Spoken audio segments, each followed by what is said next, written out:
জাতীয় শোক দিবসে সাধারণ ছুটি বাতিল করেছে অন্তর্বর্তীকালীন সরকার। এই সরকারের আইন বিষয়ক উপদেষ্টা ঢাকা বিশ্ববিদ্যালয়ের শিক্ষক ডক্টর আসিফ নজরুল আজ 15 আগস্ট তার পুরনো একটি স্ট্যাটাস ভাইরাল হয়েছে, যেখানে তাকে শোক প্রকাশের স্বাধীনতা চাইতে দেখা গেছে।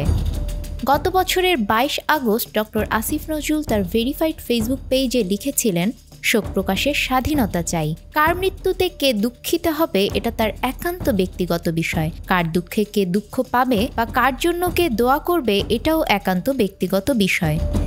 ওই স্ট্যাটাসে তিনি আরও বলেন, এর উপর কোনো রকম রাষ্ট্রীয়, রাজনৈতিক বা ব্যক্তিগত হস্তক্ষেপ হতে পারে না। শোক প্রকাশের স্বাধীনতা থাকতেই হবে।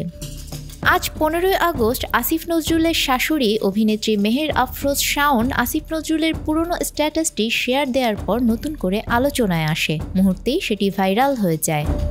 ছাত্র জনতার গণ আন্দোলনের মুখে 5 আগস্ট পদত্যাগ করে দেশ ছাড়েন শেখ হাসিনা। এরপর 8 আগস্ট নোবেলজয়ী মোহাম্মদ ইউনূসের নেতৃত্বে অন্তর্বর্তীকালীন সরকার শপথ গ্রহণ করে। পরদিন শুক্রবার অন্তর্বর্তীকালীন সরকারের উপদেষ্টাদের মধ্যে দপ্তর বণ্টন করে প্রজ্ঞাপন জারি হয়। তাতে আইন মন্ত্রণালয়ের দায়িত্ব পান ঢাকা বিশ্ববিদ্যালয়ের আইন বিভাগের অধ্যাপক আসিফ নজরুল।